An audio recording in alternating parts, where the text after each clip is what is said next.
मनुष्य साधना पद्धति का अनुशीलन करके ब्रह्म की संप्राप्ति करेंगे, ब्रह्म के साथ उनका संलयन होगा। तो जो साधक, जो भी मनुष्य उस साधना पद्धति का अनुशीलन करेंगे, उनकी एक चर्चा होगी, उनकी एक जीवन प्रणाली होगी, जीवन पद्धति होगी, वे ऑफ लाइफ होगा। वो क्या है, यही आज के विमर्श का विषय है। हम लोग हाई स्कूल में फिजिक्स में एक प्रश्न आता था कि चुंबक को ही चुंबक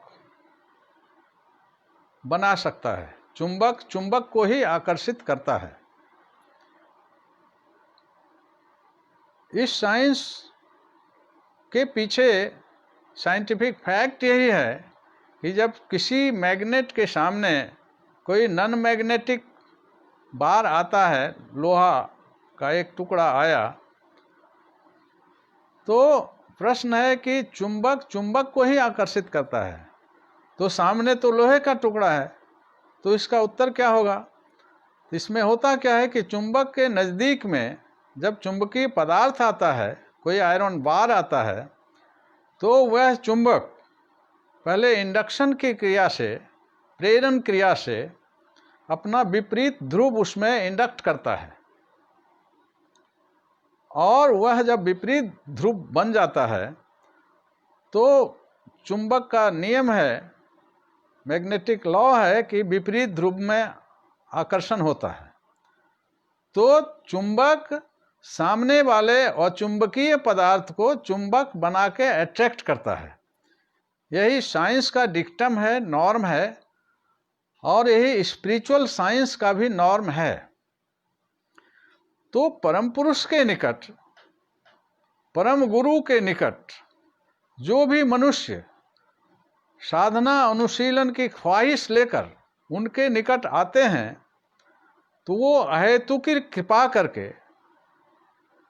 पहले उस साधक पर एक ब्रह्मत्व का इंडक्शन करते हैं, प्रेरण क्रिया करते हैं, और उस साधक का जो यह 3 डायमेंशनल पर्सनालिटी है, उसमें एक फिजिको साइको स्पिरिचुअल इंडक्शन होता है, और उस इंडक्टेड इंडिविजुअल पर्सनालिटी में ब्रह्म भाव आता है, और ब्रह्म उसको आकर्षित करके ब्रह्म बना लेते हैं, अपने जैसा ही बना लेते हैं। और किसी साधक का ब्रह्म के जैसा हो जाना, ब्रह्म में ही एकीभूत हो जाना, यही जीवन का लक्ष्य है, और यही डिक्टम और नॉर्म है परम ब्रह्म का, कि संपूर्ण विश्व ब्रह्मांड में या इस ग्लोब के कोई भी मनुष्य जब साधना करना चाहेंगे, तो भगवान श्री श्री आनंद मूर्ति जी ने ऐसी साधना पद्धति दी है, और वह पद्धति आइसोलेटेड प्रोसेस नहीं है, वह एक होलिस्टिक प्रोसेस है। ये होलिस्टिसिटी की बात इसलिए की जा रही है कि अब तक का जो कॉन्सेप्ट है तथाकथित धर्म का, तथाकथित मजहब का, जो एक स्मॉग फॉग क्रिएट करता है और सामान्य जन के माइंड में आता है ये बात परसेप्शन में कि शायद ये भी आध्यात्म है। तो यहाँ एक distinct and clear cut conception है कि स्पिरिचुअल साइंस, आध्यात्मिक साधना पद्धति एक आइसोलेटेड प्रोसेस नहीं है। जैसे हम रसगुल्ला को देखते हैं, रसगुल्ला को जहाँ भी टच कीजिए तो उसके हर एटम्स, मॉलिक्यूल्स, हर जर्रे से वो रस का आभास मिलता है। जैसे फुटबॉल लीजिए, फुटबॉल को जहाँ भी टच कीजिए तो उसमें एक राउंडनेस का फीलिंग आता है। तो यह एक आइसोलेटेड प्रक्रिया नहीं है। स्पिरिचुअल साइंस का अनुशीलन यह एक होलिस्टिक प्रोसेस है और मनुष्य 3 डायमेंशनल एग्जिस्टेंस है। तो यह शरीर उसका और मन और आत्मा, ये तीनों का जो स्पेक्ट्रम है, इस स्पेक्ट्रम में केवल सघनता और विरलता का डिफरेंस होता है। और साधना करने के दौरान फिजिकल एनर्जी अपना एग्जिस्टेंस में उस एनर्जी को कंज्यूम करके जो सरप्लस एनर्जी है उसको साइकिक एनर्जी में कन्वर्ट करने की प्रक्रिया है। और फिर साइकिक एक्सप्लोरेशन और एक्सपेंशन से उद्भूत साइकिक एनर्जी को साइकिक एग्जिस्टेंस में जितना भी उसके एग्जिस्टेंस के लिए कंज्यूम होने की का लिमिट है, उसमें कंज्यूम्ड होके जो सरप्लस साइकिक एनर्जी है उसका कन्वर्शन होता है स्पिरिचुअल एनर्जी में। और नतीजतन वो साधक का मन ब्रह्ममय हो जाता है। यही है साधना की प्रणाली। तो आज का जो टॉपिक है, आज का जो विमर्श का विषय है, थोड़ा सा ऐतिहासिक परिप्रेक्ष्य में हम लोग शॉर्ट सिनॉप्सिस में जाएं तो इस धरती पर बहुत पहले से भगवान सदाशिव ने स्कैटर्ड रैंडम तंत्र को ऑर्गेनाइज्ड किया। और उस समय का जो मनुष्य था, बुद्धि विकसित उतना नहीं था, इसलिए फिलॉसफी की आवश्यकता भगवान सदाशिव ने नहीं समझा और साधना प्रणाली उन साधकों से प्रैक्टिस करवाया। और उस समय के समाज में उस मनुष्य के एनवायरमेंटल जो कंपोनेंट थे, जैसे वैद्यक शास्त्र, संगीत शास्त्र, सूर्योदय विज्ञान, मैरिज इंस्टीट्यूशन, सब कुछ देकर एक सेल्फ और सोसाइटी का एक स्पिरिचुअल फील्ड क्रिएट किया।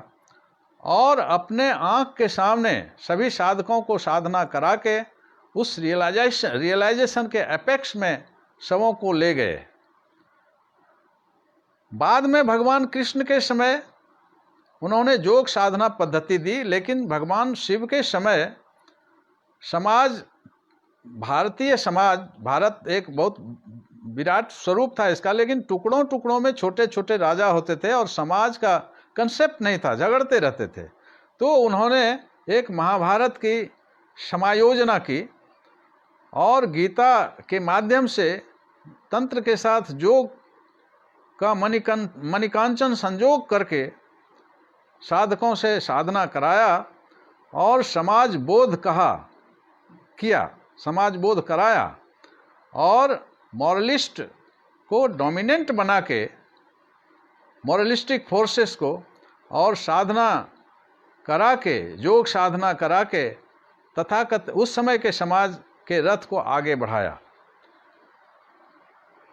तो अभी का जो विश्व है, तो पीछे के परिप्रेक्ष्य में देखते हैं कि अभी का एक ग्लोबल कल्चर, एक ग्लोबल सिविलाइजेशन, एक ग्लोबल वर्ल्ड ऑर्डर, एक ग्लोबल इकोनॉमी, एक ग्लोबल वे ऑफ लाइफ विकसित हो रहा है। तो ऐसे समय में भगवान श्री आनंद मूर्ति जी ने एक होलिस्टिक प्रोसेस दिया।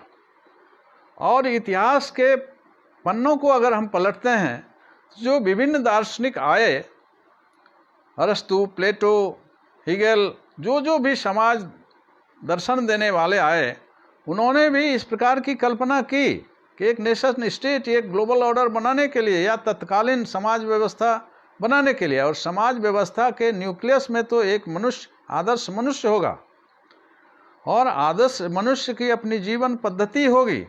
और वो मनुष्य जब बनेगा संपूर्णतः, तभी उसको देख के समाज का फॉर्मेशन होगा। ऐसा प्रयोग उन्होंने किया अपने ड्रीम के अनुसार। लेकिन अब तक के धरती पर ह्यूमन डायग्नोसिस ठीक से नहीं होने के कारण वो ड्रीम ही रह गया। वैसा आदर्श मनुष्य, ऐसा आदर्श जीवन शैली विकसित नहीं हो सकी और आइसोलेटेड प्रोसेस होके तथाकथित धर्म का एक अलग खेमा हो गया, राजनीति का एक अलग खेमा हो गया, समाज बिखर गया, समाज में एक संवेदना नहीं रही, और जो स्थिति है हम लोग देख रहे हैं। और इसमें खास करके बाधक, इस दिशा में बाधक जो हो रहा है, जो फैक्टर्स, वो 3 फैक्टर हैं मूलतः। एक तो अंधविश्वास और भाव जड़ता का आवरण, सुपरस्टिशन और डॉगमा। दूसरा ये रिलीजियोसिटी का जो डिमांडिंग नॉर्म्स है काममय कोष का, कि भगवान से खुशामद करके कुछ मांगो, और भगवान का भी ऐसा स्वरूप, हेल हेवन, स्वर्ग नरक, जन्नत जहन्नुम का पिक्चर, एक फियर साइकोसिस, धर्म भीरुता, ईश्वर भीरुता पेनिट्रेट करके मनुष्य को बिल्कुल डरा दिया। और आध्यात्म साधना के नाम पर जो तंत्र और योग बहुत मेहनत करके भगवान सदाशिव ने दिया, भगवान कृष्ण ने उसको एडप्ट किया, लेकिन वो यहाँ आके बिखर गया। ऐसी परिस्थिति में भगवान श्री श्री आनंद मूर्ति जी आते हैं और सारा सिनेरियो का डायग्नोसिस करके उन्होंने आनंद मार्ग की एक जीवन शैली दी। एक आदर्श मनुष्य कैसे होगा और उसकी जीवन शैली कैसे होगी, जीवन पद्धति कैसे होगी, उसको उन्होंने पूर्ण रूप से दिया कि वह मनुष्य अपने परिवार में रह के हिमालय की कंदरा में एस्केपिज्म, पलायनवादिता के मनोविज्ञान से दूर हटके और एक अखंड मानव समाज, एक महाविश्व की संरचना करने का मिशन उन्होंने दिया। और उस विश्व संरचना समाज चक्र के मध्य में एक सद्विप्र की जीवन शैली उन्होंने प्रस्तुत की, और उस जीवन शैली की चर्चा आज होगी, हम लोग कर रहे हैं। लेकिन उसके बैकग्राउंड में थोड़ा, जब इतनी गहन बात, इतना एक holistic process, holistic philosophy, holistic जीवन शैली, होलिस्टिक समाज, होलिस्टिक संवेदना, होलिस्टिक इकोलॉजी, एक होलिस्टिक ऑर्गेनिज्म के रूप में इस समाज और इस ग्लोब को विकसित करने का मिशन उन्होंने इस धरती पर दिया। और उसके लिए एक आदर्श साधक जो समाज सेवा भी करेगा और अपने जीवन को भी परम पुरुष में एकात्म कराने के लिए उसकी एक सुष्ठु, सुशृंखलित साइंटिफिक सिस्टम ऑफ मेडिटेशन उन्होंने दिया। तो जिस प्रकार हम न्यूटन्स लॉ पढ़ते हैं तो न्यूटन को भुलाया नहीं जा सकता है। आइंस्टाइन के E=mc² फार्मूला का अध्ययन जब करते हैं तो फार्मूला जरूर अप्लाइड साइंस के रूप में गिफ्ट देता है मानवता को, लेकिन आइंस्टाइन को कैसे भुलाया जा सकता है, क्योंकि उन्हीं के माइंड का एक्सप्रेशन ही तो उनका लॉ है।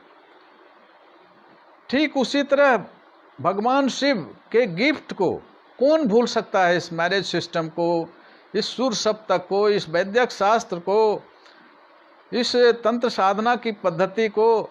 तो सब कुछ भोग रहा है मनुष्य, हालांकि भाव जड़ता के गिरफ्त में आकर उस मूल फंडामेंट्स को भुला दिया गया है, जिसको रिवाइव किया है भगवान श्री श्री आनंद मूर्ति जी ने। फिर भी उस शिव को इस समूचा विश्व भूल नहीं सकता है कोई। शिव के बिना किसी का अस्तित्व विपर्यस्त हो जाता है, उनके बिना कोई रह नहीं सकते हैं। यह एक संपूर्ण विश्व का सिनारियो है, भारत में तो जर्रे जर्रे में है ही। ठीक उसी प्रकार भगवान कृष्ण के समय में बर्बरिक का जो लास्ट का स्टेटमेंट था कि महाभारत फेज में सारी घटनाओं, छोटी बड़ी सभी घटनाओं में बर्बरिक का एक स्टेटमेंट था कि भगवान श्री कृष्ण ही सब रोल कर रहे थे, केवल कृष्ण कृष्ण कृष्ण ही मैं था। तो कृष्ण ही सब कुछ थे, डांसिंग स्टेज डांसर, और सबके माध्यम से वही सब कुछ करते चले जा रहे थे। तो कृष्ण को भी कैसे भुलाया जा सकता है। तो ठीक उसी प्रकार आनंद मार्ग की बात याद आते ही आनंद मूर्ति जी को भुलाना वो महान भगवान उस परम ब्रह्म, तारक ब्रह्म, महाकौल, महाशंभूति को भूल करके हम अपना अस्तित्व ही विपर्यस्त कर लेंगे। इसलिए उनकी याद, उनके बिना तो सारा चीज़ का एग्जिस्टेंस नहीं होता है। तो उनके कुछ संस्मरण, उनकी कुछ बातें मैं यहाँ रखना चाहता हूँ, और रखने का पर्पस भी यही है कि वो ब्रह्म स्वरूप हैं और उन्होंने सभी साधकों को ब्रह्म बनने की, ब्रह्म पाने नहीं, ब्रह्म बनने की एक सुष्ठु साधना पद्धति दी। तो उनके अंतरंग को वो क्या थे, उसके कुछ पहलू को उनके समकालीन लोगों ने जो अनुभव किया कंसेप्ट में, परसेप्ट में, उसकी दो चार चर्चा मैं यहाँ कर लेना चाहता हूँ, फिर विमर्श को आगे बढ़ाऊंगा। तो भगवान श्री श्री आनंद मूर्ति जी इस लौकिक महासंभूति के रूप में जो के कुछ घटनाएं हैं, जिसे मैं कहना चाहूँगा कि एक बार की बात है, एक आचार्य सकलदेव जी थे, वो फील्ड वॉक में जमालपुर में बाबा के साथ शाम में घूमने का उनका प्रोग्राम होता था। वो 4 का ग्रुप था, उनके साथ जा रहे थे। तो बाबा बहुत तेजी से चलते थे, तो आचार्य सकलदेव जी बार बार पीछे छूट जाते थे। तो बाबा ठहर जाते थे, फिर वो फॉलो करते थे, आते थे, फिर बाबा चलते थे, फिर वो पीछे छूट जाते थे। 2-3 बार ऐसी बात हुई। तो बाबा ने ठहर के एक बार पूछा कि सकलदेव, तुम बार बार पीछे क्यों छूट जाते हो? तो आचार्य सकलदेव जी ने कहा कि बाबा, एक चीज़ की मैं चिंता करने लगता हूँ, उसी ख्याल में खो जाता हूँ, इसलिए छूट जाता हूँ पीछे। तो क्या? तो उन्होंने कहा कि परम पुरुष के परेशानी की चिंता हो जाती है। तो बाबा थोड़ा मुस्कुराए और कहा, तुमको परम पुरुष की परेशानी की चिंता तुमको हो रही है? बताओ क्या बात है, क्या है परेशानी, क्या तुम कंसीव करते हो? तो आचार्य सकलदेव जी ने कहा कि बाबा, आप तो परम ब्रह्म स्वरूप हैं, लेकिन मैं देखता हूं कि परम ब्रह्म का ये नॉर्म होता है कि अपने ब्रह्मत्व को अपने सामने में यथासंभव वो अपने को छिपाना चाहते हैं, और अपने को छिपाने में वो परेशान हो जाते हैं। तो बाबा हंसने लगे और बोले, ओ अच्छा, तुम परम पुरुष की परेशानी से तुम परेशान हो। एक घटना। दूसरी एक घटना थी कि भगवान श्री श्री आनंद मूर्ति जी ने संस्कृत ग्रामर की एक पुस्तक लिखी थी, जो बहुत पतली थी, ग्रामर की पुस्तक थी। और उनके लिखने का मकसद यही था कि संस्कृत दुरूह भाषा हो गई है, संस्कृत स्पिरिचुअल लैंग्वेज है, और दुरूहता के कारण संस्कृत से लोग अलग हो जा रहे हैं, और संस्कृत एक स्पिरिचुअल लैंग्वेज होने के कारण सरल, ग्रामेटिकली सरल करने के लिए उन्होंने एक छोटी सी पुस्तक लिखी। तो कलकत्ता यूनिवर्सिटी में आनंद मार्ग के सन्यासी दादा थे, तो ये तो प्रचार करते ही रहते हैं। उसी के क्रम में दादा ने कलकत्ता यूनिवर्सिटी के संस्कृत डिपार्टमेंट में हेड ऑफ द डिपार्टमेंट और स्टाफ बैठे हुए थे, उन लोगों के बीच में वो पुस्तक उन्होंने दी, और उन्होंने कहा कि आप लोग संस्कृत के स्कॉलर हैं, इसको पढ़िए। भगवान श्री श्री आनंद मूर्ति जी ने इन्हें लिखा है, और मैं आऊँगा 1 सप्ताह में, आप कमेंट कीजिए कि आप लोगों को कैसा लगा। ये कह के दादा चले आए। फिर उक्त तिथि पर वो गए और उन्होंने पूछा, तो मिलित बैठ के सब लोग बहुत आनंदित थे, और सबों का कमेंट था कि अब तक इस धरती पर ये संस्कृत के ग्रामर के जो अपेक्स विद्वान हैं पाणिनि, उन्होंने सब कुछ दिया, लेकिन 4 नोट्स रह गया, 4 अनसोल्व सवाल रह गए, जिसका निराकरण वो नहीं कर सके। वो अभी तक इस धरती पर किसी ने उसको सोल्व नहीं किया है। और जब मैंने इस छोटी सी पुस्तक को पढ़ा हम लोगों ने, तो हम लोगों ने देखा कि भगवान श्री श्री आनंद मूर्ति जी ने वो पाणिनि से छूटे हुए सवाल को उन्होंने पूरा दे दिया है। और इसको देखते ही हम लोग तो बहुत आनंदित हो गए हैं और हम लोग इन निष्कर्ष पर आए हैं कि वस्तुतः वो भगवान है। हम लोग अंदर से रियलाइज किए, इट इज आवर रियलाइजेशन। और बहुत उस आनंद विह्वलता में उन्होंने कहा कि अब हम लोग सामूहिक रूप से उनके पास जाएंगे, उनका दर्शन करेंगे और वहीं हम लोग इस वर्ल्ड को डिक्लेयर करेंगे कि वो भगवान हैं। तो ये लोग तो साधना नहीं करते थे। तो उक्त तिथि पर वो कलकत्ता यूनिवर्सिटी के संस्कृत डिपार्टमेंट के लेक्चरर, प्रोफेसर, हेड सहित वहाँ पहुँचते हैं। लेकिन जैसे ही तिलजला गेट पर पहुँचते हैं और अंदर जैसे ही अपना पग बढ़ाते हैं तो एक न्यूज आ जाता है। वो 21 अक्टूबर था 1990 का, और वहाँ पता चल जाता है कि वो नहीं रहे। तो वहाँ गए और इतना जार जार रोए कि हम लोग भगवान के रूप में आज उनको हम देखने आए थे। डिक्लेरेशन तो दूर की बात, लेकिन वो फिजिकली वो नहीं है, भगवान के रूप में तो सदा सदा के लिए रहेंगे। तो ये बात कि संस्कृत के डिपार्टमेंट वालों ने ये फील किया, जबकि वो आनंद मार्गी नहीं थे, आनंद मार्ग के साधक नहीं थे, but they realised on the spectrum of Sanskrit grammar कि भगवान छोड़ के ऐसा और कुछ दूसरा कोई दे ही नहीं सकते। तीसरी घटना, जब आनंद मार्ग का एक कठिन समय चल रहा था और सीबीआई आनंद मार्ग के पीछे पड़ा हुआ था, तो सीबीआई के जो डायरेक्टर थे, जो हेड थे, उनसे किसी पत्रकार ने पूछा कि आनंद मार्गी लोग अपने गुरु को भगवान कहते हैं, हम लोग तो उनसे मिलने नहीं जा पाते हैं क्योंकि इनके जो बीएसएस होते हैं वो जाने नहीं देते। आप तो सीबीआई के हेड हैं और अपने काम के दौरान आप उनसे मिलते रहते हैं, तो उनसे जो आप मिले उस आधार पर आप अपना कमेंट दीजिए कि आपको कैसा लगता है। आनंद मार्गी तो अपने गुरु को भगवान कहते हैं, वो तो थोड़ा समझ में आता है, लेकिन आपका कमेंट हम लोग चाहते हैं। तो उनका कमेंट यही था कि देखिए, मैं तो नास्तिक हूं, मैं भगवान को मानता नहीं हूं। अब आपका जो प्रश्न है कि आनंद मूर्ति जी भगवान है या नहीं, तो हम अगर पहले भगवान को देखे होते तब न मिलान करके आपको बताते कि वो हैं या नहीं है। हम तो उनके पास जाते हैं, लेकिन मैं खुद नास्तिक हूं और कोई भगवान हमने देखा नहीं है, इसलिए मिलान करना असंभव है। इसलिए मैं कैसे आप लोगों का जवाब दूं।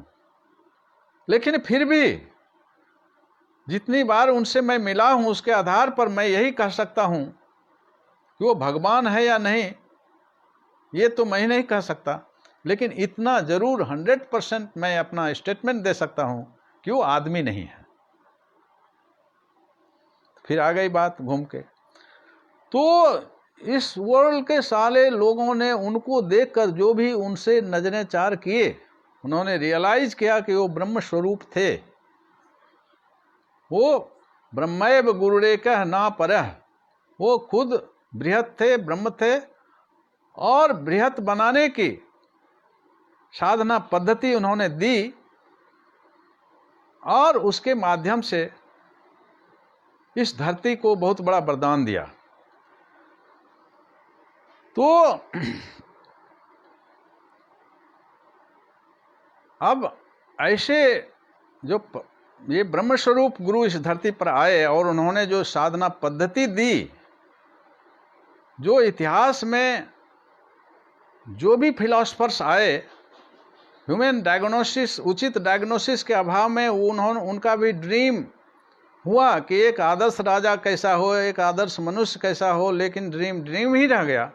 उस ड्रीम का प्रथम बार इस प्लेनेट पर ड्रीम साकार हुआ है, और उसके तहत आनंद मार्ग में जो दिनचर्या, जो एक आनंद मार्ग एक जीवन दर्शन दिया है उन्होंने, ये सूखा दर्शन नहीं है। आनंद मार्ग पहले ही कहा गया है कि वो लेबोरेटरी नोटबुक है, 99% प्रैक्टिकल है। उसको प्रैक्टिकल करके देखिए और ब्रह्म का रियलाइजेशन होगा, और फिर ब्रह्म में ब्रह्मस्नात करते हुए दुनिया की सेवा कैसे की जाएगी, सारा चीज उन्होंने दिया है। तो इसके तहत आज के विमर्श के विषय को अब टच करते हुए हम लोग थोड़ा सरसरी ढंग से इस पर विचार करेंगे। हम लोग जानते हैं अभी का विश्व विज्ञान का एक बहुत बड़ा वरदान है कि अब तक अभी की यह जो 21वीं शताब्दी है, इसमें विज्ञान का एक बहुत बड़ा वरदान है कि इसके पहले 15,000 वर्ष पहले की हमारी सभ्यता, आती हुई सभ्यता, और उसके पहले भी मनुष्य पहले आया, लेकिन जीवन संघर्ष में ही इतना समय व्यतीत हो गया कि संघर्ष काल में बहुत सब बातों की सुविधा नहीं मिली। लेकिन आज विज्ञान ने सब प्रकार की जितनी भौतिक सुख सुविधाएं होनी चाहिए वो आज दे दिया है। और यह एक बहुत बड़ा अवदान है विज्ञान का कि हमें जीवन को आगे ले जाने में, ब्रह्ममय बनाने के लिए और संपूर्ण विश्व को उस समाज नीति के तहत समाज को स्पिरिचुअलाइज करके खुद मोक्ष की प्राप्ति करना, और समाज का जो यह स्पायरो सर्कुलर गति है उसके तहत संपूर्ण समाज को ब्रह्ममय करके स्पिरिचुअलाइज करके संगछद्म के स्वर में कैसे आगे जाया जाए, इसके लिए इन्होंने एक जीवन शैली दी है। और जो 100% परफेक्ट है आनंद मार्ग संस्था, जो मिशन उन्होंने दिया है, इसमें आनंद मार्ग के साधक इसको रियलाइज करते हुए अपना निजी जीवन, निजी परिवार का जीवन लीड करते हुए संपूर्ण विश्व में एक spirituality as a cult, spirituality as an essence, spirituality as a mission, एक महान आध्यात्म यज्ञ चल रहा है और संपूर्ण विश्व इससे निहाल होके आगे बढ़ा जा रहा है। तो उसमें क्या है ये आनंद मार्ग की जीवन शैली? हम लोग जानते हैं विश्व छोटा हो चुका है। आज विश्व में किसी विज्ञान की दृष्टि से देखें, फोर्स का इकाई न्यूटन है, सब जगह है। MKS सिस्टम है, हम लोग पहले पढ़ते थे, FPS system, CGS unit of system. अब सारे ग्लोब में एक यूनिट है MKS सिस्टम।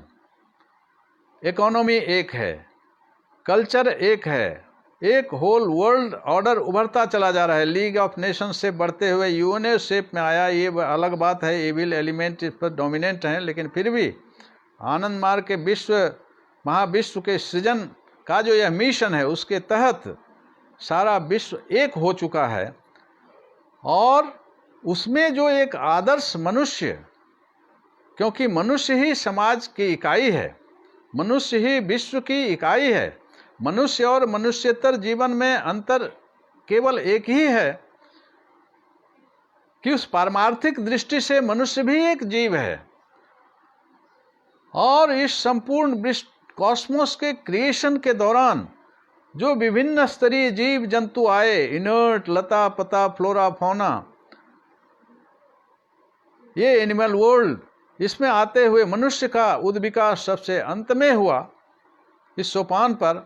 और उसमें भी खास करके मनुष्य में जब डूअर आई की विकसिति हुई, जब उसमें विवेक की उद्भूति हुई, तो उस विवेक के कारण मनुष्यतर जीव से मनुष्य अलग हो गया।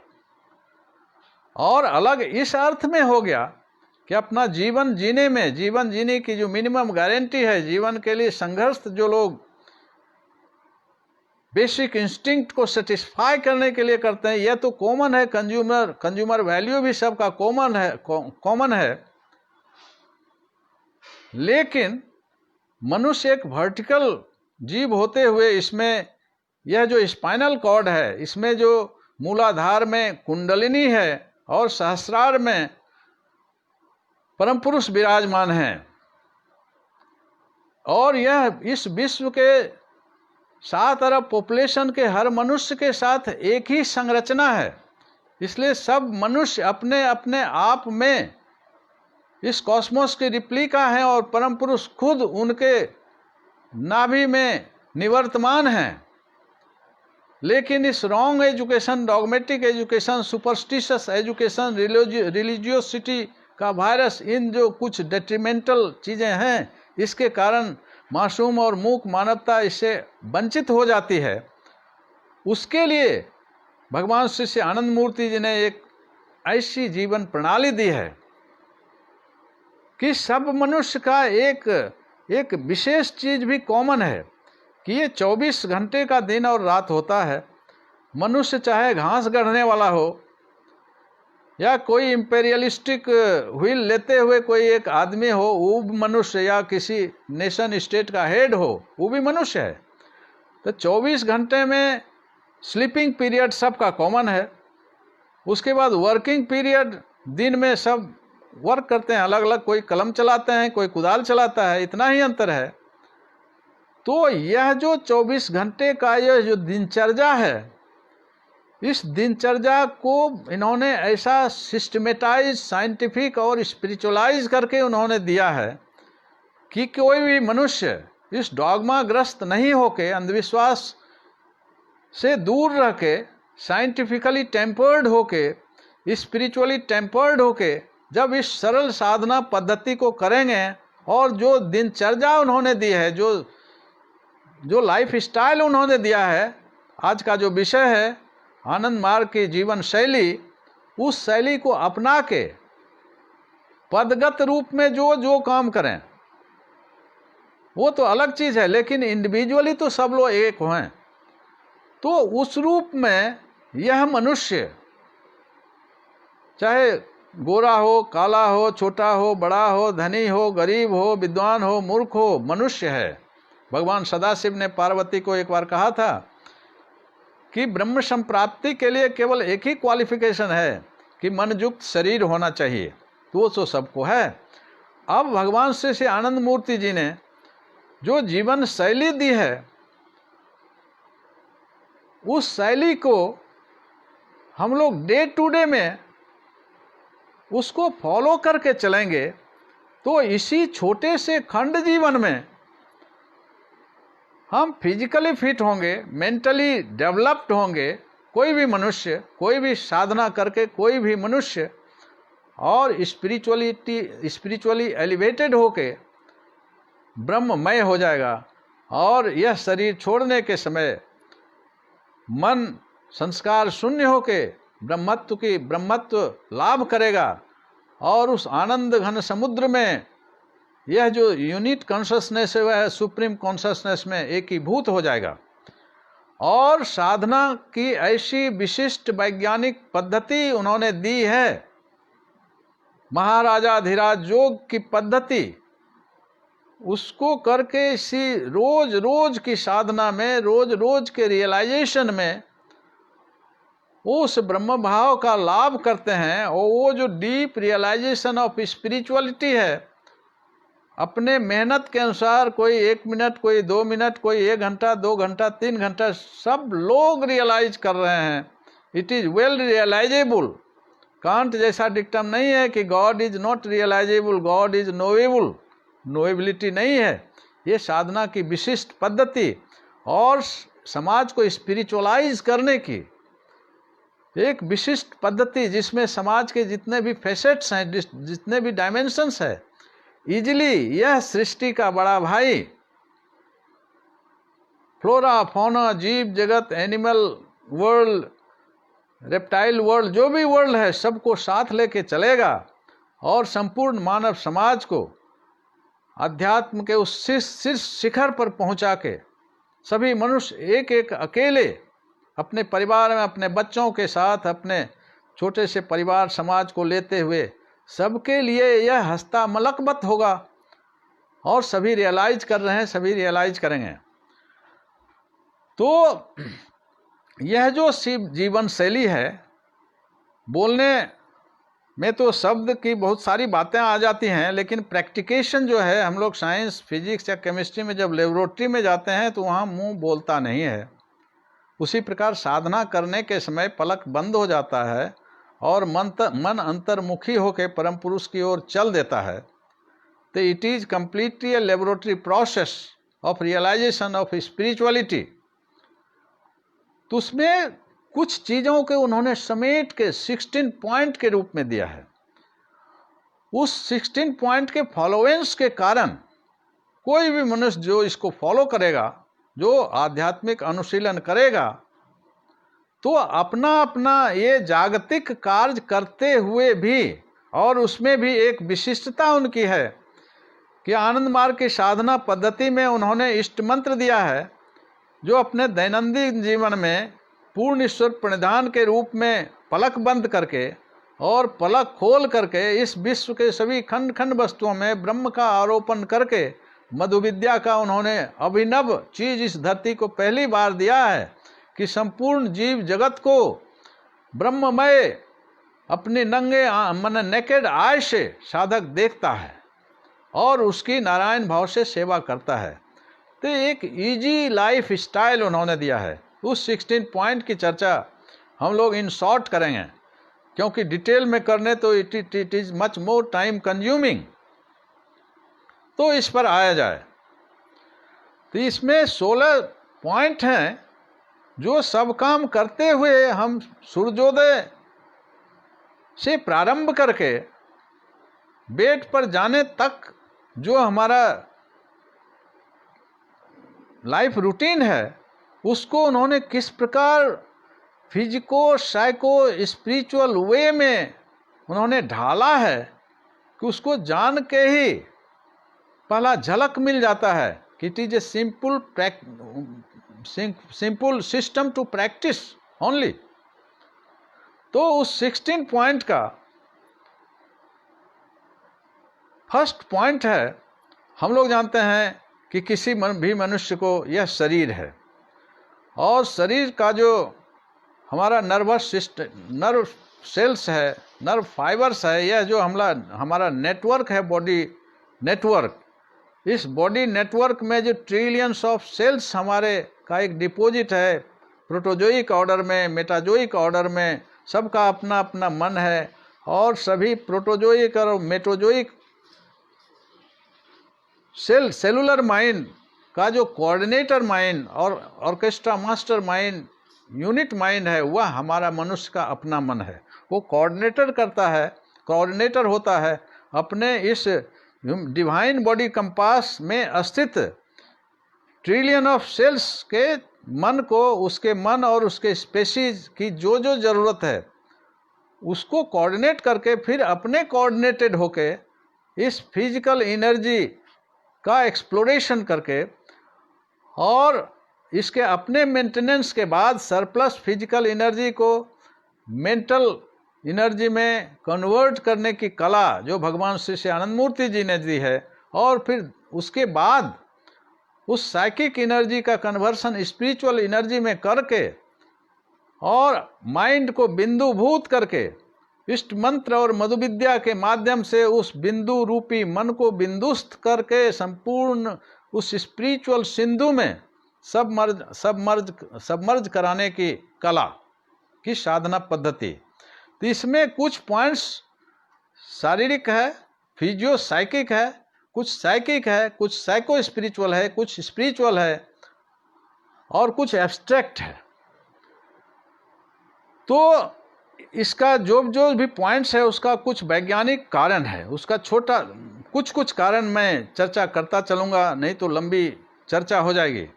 तो उसका पहली बात है कि हम लोगों का जो यह शरीर है, इसमें जो एनर्जी है, उस एनर्जी में खास करके जो हीट एनर्जी है, ये हीट एनर्जी को हम लोग जानते हैं कि हीट एनर्जी क्या करता है कि माइंड को उत्तप्त करता है, शरीर को भी उत्तप्त करता है, और उस उत्तप्त होने के कारण हमारे अंदर जो वृत्तियां हैं वो चंचल हो जाया करती है, क्योंकि वृत्तियों का रिलेशन ग्लैंड्स और सबग्लैंड से है, और सबग्लैंड और ग्लैंड से हार्मोन सिक्रेशन होता है। जब वृत्तियाँ चंचल हो जाती है out of heat energy, excess heat energy, तो वृत्तियाँ भी चंचल हो जाती है। तो इस हीट एनर्जी को प्रिजर्व और इस पर संयमन हासिल करने के लिए कुछ पॉइंट्स हैं जिसका फॉलोवेंस बहुत इजी है। तो प्रथम पॉइंट है use of water. Use of water क्या है? इस धरती के बहुत सब कल्चर में तो कुछ लोग कर रहे हैं, तो जो बेनिफिशियल और साइंटिफिक और स्पिरिचुअली एक एलिवेटिंग फैक्टर है उसके रूप में प्रथम है use of water. Use of water का मतलब क्या है कि हम लोग जो पेशाब यूरिनेशन करते हैं, यूरिनेशन के समय वाटर का यूज करना चाहिए। और उस वाटर के यूज करने का साइंटिफिक कॉज है कि एक तो यूरिनेशन जो हम लोग करते हैं, तो यूज ऑफ वाटर करने से क्या होता है, हमारे जो यूरिनेशन का ऑर्गन्स है उससे जो यूरिन पास आउट होता है तो कुछ यूरिन के कुछ ड्रॉप्स रह जाते हैं। जब पानी का हम यूज करते हैं तो उसके यूज करने से एक तो हीट एनर्जी अंडर कंट्रोल आता है, दूसरी चीज़ है कि कुछ सिस्ट जो वाइट डक्ट्स बैठते हैं वो क्लेरिफाई हो जाता है, क्लीन्ड हो जाता है, और यह जो हमारा मूलाधार चक्र और स्वाधिष्ठान चक्र है यह बिल्कुल हेल्दी और स्ट्रांग हो जाता है। और ख़ास करके कुछ फिजिकल डिजीज जैसे हैं जो यूरिन रिलेटेड हैं, बायोलॉजिकली डिफरेंट बैक्टीरियाज उसमें आ जाते हैं अगर हम यूज ऑफ वाटर नहीं करें। जैसे हॉर्निया है और कुछ डिजीज हैं जो इससे रिलेटेड, बहुत सारे सिस्ट बैठते हैं, सिस्ट के कारण बैक्टीरिया अट्रैक्टेड होता है, और बहुत सारे डिजीज हैं। इसमें बायोलॉजी के डीप में हम लोगों को समय नहीं है, चाह के देखें। तो इन शॉर्ट हमको क्या करना है यह पहले जान लेना है। इसके डिटेल्स में फिर आगे की किसी विमर्श में चर्चा होगी। तो फर्स्ट है यूज ऑफ वाटर।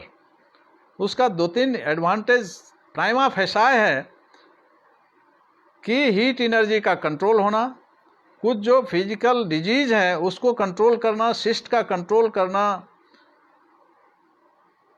कुछ डिजीज नहीं है उसको कंट्रोल करना, जिससे कि ये जो हमारे चक्र हैं, स्वाधिष्ठान और मूलाधार चक्र हैं, वो भी स्ट्रेंथन्ड हो जाएं, और उसके कारण जो हार्मोन सिक्रेशंस होता है, sex hormones and other related hormones, testis से रिलेटेड डिजीज, फिर prostate and all other related जो इस ग्लैंड और सबग्लैंड से रिलेटेड जो बीमारियां हैं, बैक्टीरियाज, वायरस और ये सारी चीज़ें वो अंडर कंट्रोल आती है।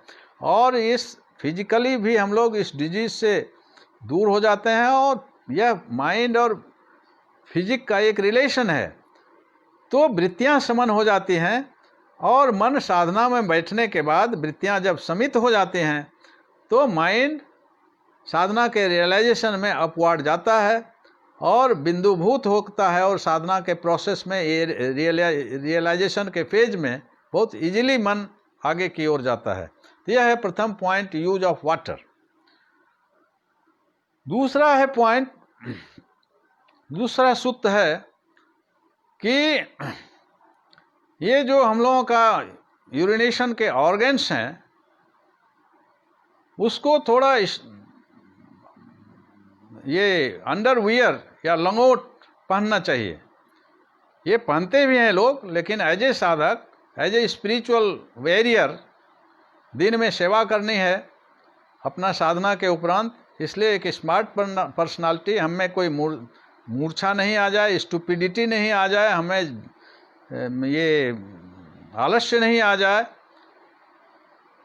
तो इस सब के लिए हमको अंडरवियर, मेल को लंगोटा और हमारी माँ बहनों के एक अंडरवियर, उससे एक सिक्योरिटी भी होती है और क्लीनलीनेस मेंटेन होता है।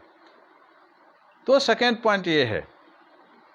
तीसरा है कि जो हम लोगों का ये यूरिनेशन का ऑर्गन्स है, उसमें जो 4 स्किन होता है, उस 4 स्किन को चाहे तो उसको सर्कमस्क्राइब कर दिया जाए, हटा दिया जाए, या नहीं उसको पुल बैक करना चाहिए। और पुल बैक करके अंडरवियर उसको हम लोगों को वियर करना चाहिए। उससे क्या होता है कि यूज ऑफ वाटर के कारण और उसमें अंडरवियर को स्मार्टनेस के रूप में, एक स्पिरिचुअल सोल्जर के रूप में, एक स्पिरिचुअल सोशल सर्वर के रूप में हमारा दिन भर का जो समय है बिल्कुल स्मार्ट होके हम जो भी काम करते हैं, निजी काम या सामाजिक काम या जो भी काम जो मनुष्य करेंगे, जो साधक करेंगे, उससे हमारे स्वाधिष्ठान चक्र का कंट्रोल भी होगा, वृत्तियाँ भी शमित हो जाएंगी, हार्मोन का ना ओवर सिक्रेशन होगा या अंडर सिक्रेशन होगा। इसलिए 3rd पॉइंट ये है। उसके बाद है कि हमारा जो पेल्विक रीजन है, जहाँ जहाँ हमारे बाल हैं, ये आर्मपिट में बाल है, फिर नीचे बाल है, जहाँ जहाँ भी ये जो हेयर का परमात्मा के तरफ से प्रकृति ने जो हेयर का ग्रोथ दिया है, उसका एक कारण है कि ये जो लिम्फेटिक ग्लैंड्स होता है, हम लोग जो जानते हैं, जो खाना हम लोग खाते हैं, रस, रक्त, मेद, मांस, मज्जा, अस्थि, ब्लड, ये बनते हुए लास्ट में लिम्फ बनता है। और लिम्फ इस शरीर का सबसे कीमती धातु है। उससे हमारे शरीर का लश्चर बनता है, बनता है। फिर हम ये जो संसार की हमारे प्रजनन की धारा है, एक को हम बहुश्याम की धारा, परम पुरुष की कल्पना धारा है, उसमें हम कंट्रीब्यूट करते हैं। और फिर अगर साधना डीप होने के कारण यह लिम्फ एक्टोप्लाज्म में कन्वर्ट करता है, माइंड स्टफ बनता है, और इस लिम्फ के हेल्दी होने के बाद ही हमारा एक इम्यूनिटी बढ़ती है। आज इस कोरोना काल में इम्यूनिटी कितना आवश्यक है हम लोग जानते हैं, सब इस धरती के हर लोग इस चीज़ को जान रहे हैं। तो इसमें इम्यूनिटी में ग्रोथ होता है। और इसलिए हीट प्रिजर्वेशन के लिए ये जो लिम्फेटिक ग्लैंड्स हैं, जहाँ जहाँ बाल है, हमारे ये माथे पर का बाल हो, क्योंकि ये जो स्कल हमारा, इसके अंदर हमारा वो ब्रेन है, न्यूरॉन्स हैं, नर्व सेल्स हैं, वो बहुत डेलिकेट कोमल होता है। उसके लिए प्रकृति का यदि डिवाइन बॉडी कंपास है, तो उसमें ये हेयर ग्रोथ है। प्लस आर्मपिट में है, तो आर्मपिट के और जहाँ जहाँ ये जो बाल हैं, इसको शेविंग नहीं करना चाहिए। शेविंग करने से क्या होता है, कुछ वृत्तियाँ उभरती हैं, जैसे डर वृत्ति है, सेक्स वृत्ति है। सेक्स खराब नहीं है, लेकिन इसका ओवर यूज और अंडर यूज नहीं होना चाहिए, नहीं तो मन विचलित हो जाएगा। और मनुष्य के जीवन का उद्देश्य ही है कि परम पुरुष की संप्राप्ति के लिए मनुष्य आया है। उस संप्राप्ति के उद्देश्य से जो भी काम करनी है वो करना हम लोगों को चाहिए, एक आदर्श मनुष्य को। इसलिए हीट प्रिजर्वेशन के लिए और लिम्फेटिक ग्लैंड्स को सेव करने के लिए ये आर्मपिट के बाल और जहाँ जहाँ ये गुप्त पोर्शन का जो बाल है, उसे शेविंग नहीं करना चाहिए। ये है चौथा पॉइंट। उसके बाद 5वां पॉइंट है कि अर्ध स्नान, हाफ बाथ, साधना के पहले, खाने के पहले और सोने के पहले हम लोग घर में जब होते हैं, जो जहाँ जिस घर में जो हैं, वो हाफ बाथ करना चाहिए। अर्ध स्नान क्या हुआ, ये वजू जो करते हैं, पहले भी कुछ कल्चर में लोग कर रहे हैं और कर भी रहे हैं। तो यह it is a specific point कि हम लोग ये हाथ को धो लें, दोनों हाथ को धो लें, पैर के नीचे उसको धो लें, फिर नाभि पर पानी डालें, फिर ये गर्दन, कान और ये सब को ये कर लें। और ये जो शरीर के 8 अंग है, जो 5 मोटर ऑर्गन्स है, सेंसरी ऑर्गन्स है, सबका जो उत्तप्त हीट है, एक्सेस हीट, उसको अर्ध स्नान करके उसको कूल डाउन करते हैं। और उस कूल डाउन करने से क्या होता है कि हमारे शरीर में एक्सेस हीट एनर्जी के कारण मन चंचल होने लगता है उसका शमन होता है और हम अपना उचित काम माइंड कूल स्टेज में माइंड आके अपना जो भी दैनंदिनी का कार्य होता है उसको हम लोग करेंगे और हमारी जो शारीरिक एनर्जी का कन्वर्सन साइकिक एनर्जी में होगा, फिर स्पिरिचुअल एनर्जी में कन्वर्ट होगा।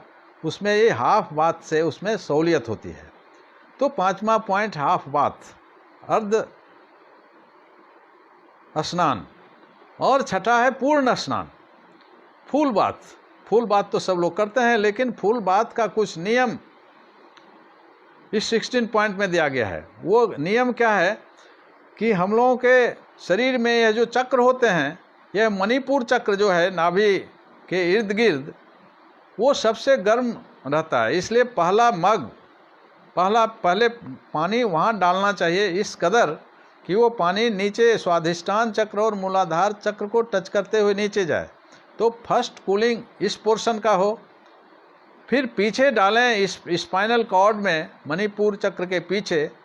तो यह तीनों चक्र जो है वो कूल डाउन होगा और उसके बाद फिर से ब्रह्मरंध्र पर तीसरा जो भी बर्तन आपका है उसमें देते हुए ऐसा पीछे की ओर डालें कोई स्पाइन को टच करता हुआ पानी नीचे चला जाए। उसके बाद हम फुल बात जितना हमको नहाना है साबुन तेल लगा के वो करें। इससे क्या होता है कि सातों चक्र का जो पहले ज़्यादा गर्म है उसको पहले बैलेंस्ड वे में, इन ए सिस्टमेटाइज्ड वे सारे चक्र संतुलित हो जाते हैं और यह जो फिजिकल एनर्जी हमारी संतुलित होकर साइकिक एनर्जी में जंप मारने के लिए तैयार हो जाती है। और हमारा ये फिजिकल जंप साइकिक स्फीयर में होता है, फिर स्पिरिचुअल स्फीयर में होता है। It is a boon for the progress of our sadhana. तो 6 पॉइंट हो गया। उसके बाद 7वां पॉइंट है कि भोजन। तो भोजन तो हम लोग खाते ही हैं, लेकिन भगवान श्री आनंद मूर्ति जी ने भोजन को डिफाइन किया है। उस डिफिनीशन को देखा जाए, कितना वैज्ञानिक डिफिनीशन उन्होंने दिया है कि हमारे लिए क्या जरूरी है, क्यों जरूरी है। हम लोग जानते हैं कि हम लोगों का जो यह ह्यूमन स्ट्रक्चर है या किसी भी जीव का स्ट्रक्चर, खास करके ह्यूमन्स, इसलिए ह्यूमन्स की चर्चा बार बार होती है कि हम साधना के लिए योग्य मनुष्य ही होता है। तो यह जो भोजन है इसकी 3 कैटेगरी उन्होंने की है। पहला, उस भोजन को सात्विक कहा जाता है जिससे मन को भी लाभ हो और शरीर को भी लाभ हो। तो इस प्रकार के जो भोजन होते हैं, फूड्स होते हैं, उसको सात्विक फूड कहा जाता है। दूसरा कैटेगरी है कि वैसा भोजन जिससे शरीर का तो लाभ होगा ही होगा, मन का लाभ हो भी सकता है, नहीं भी हो सकता है। तो उस प्रकार के भोजन को कहते हैं राजसिक फूड, म्यूटेटिव फूड। और तीसरा है जिससे मन की तो हानि होनी ही होनी है, शरीर की हानि हो भी सकती है और नहीं भी हो सकती है। तो उस प्रकार के भोजन को हम कहते हैं तामसिक भोजन। तो ये सात्विक, राजसी और तामसिक का साइंटिफिक कैटेगराइजेशन इसलिए किया गया है कि मनुष्य का उद्देश्य है कि शरीर में इस संसार के सभी कार्य को करते हुए अपने अपने परिवार को, अपने बच्चों का, अपने आश्रितों का परिवार काम करते हुए, अपना जॉब जो जहाँ जिस जॉब में है वो करते हुए और साधना में तल्लीन होकर परम पुरुष का रियलाइजेशन रोज व रोज करें और जीवन के अंत में परम पुरुष की भावना मन में आ जाए और हम परम पुरुष हो जाएं।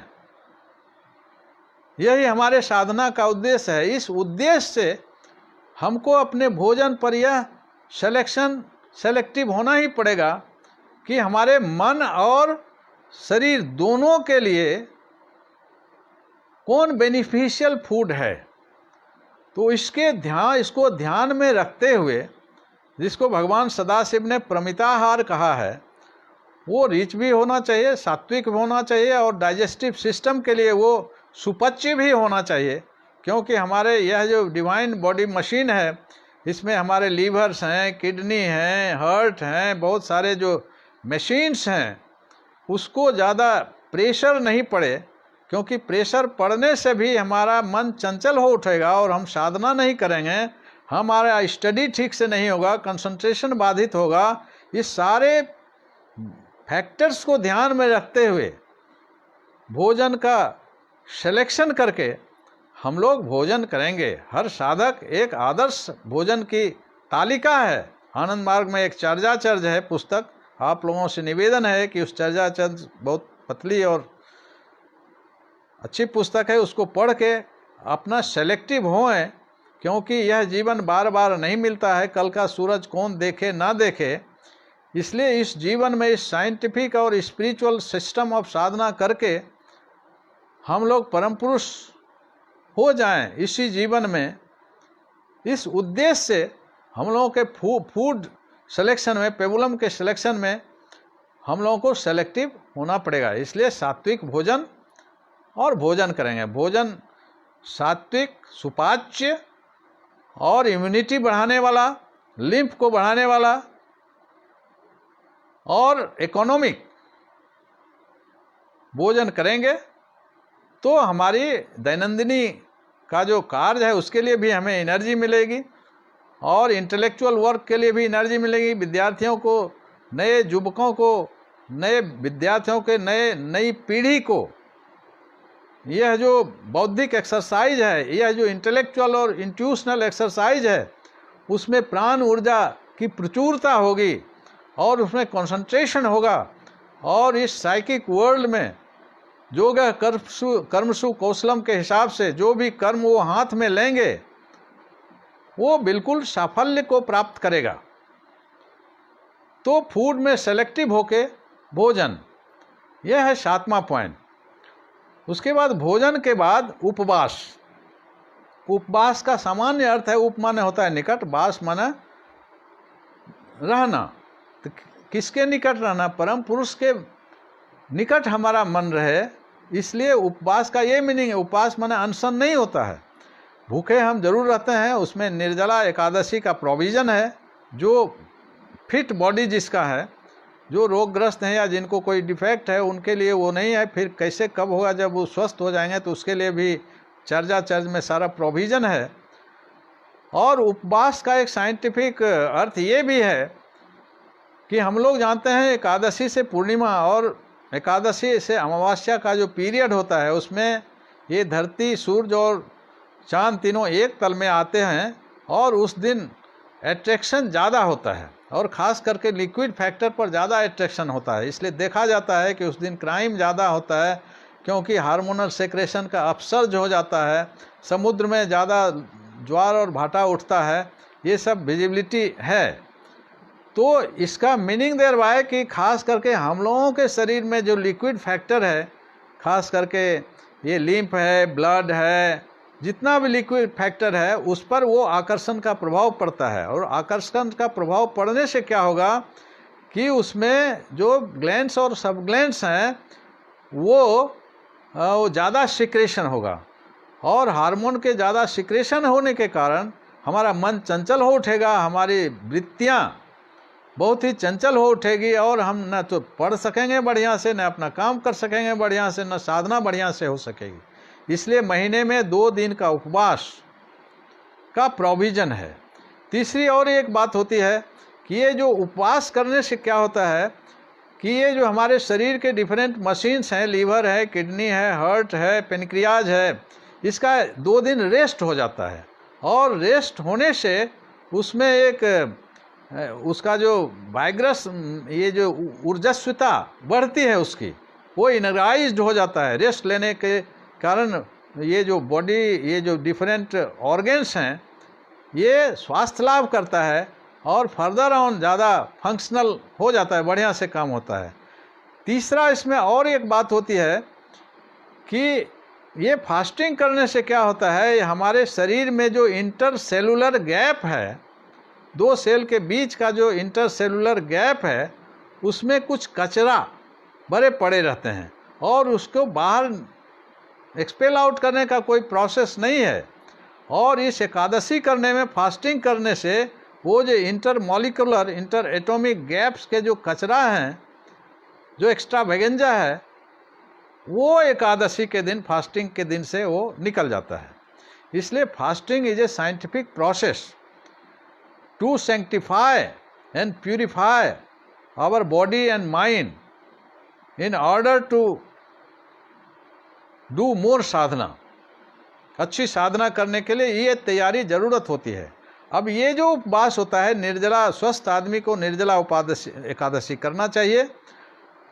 और एकादशी तोड़ने का भी, ब्रेक कर, नेक्स्ट डे ब्रेक करने का भी सर्टेन नियम्स हैं कि सूर्योदय के बाद, सूर्योदय से सूर्योदय क्या इसमें काउंटिंग होता है, हम अपनी साधना करके क्या करेंगे नेक्स्ट डे कि 2 नींबू ले लीजिए, उसको 1 लीटर पानी में निचोड़ दीजिए और उसमें नमक दे दीजिए, थोड़ा सा गुनगुना पानी कर लीजिए और 1-1.5 लीटर जितना आप पी सकें उसे पी जाइए।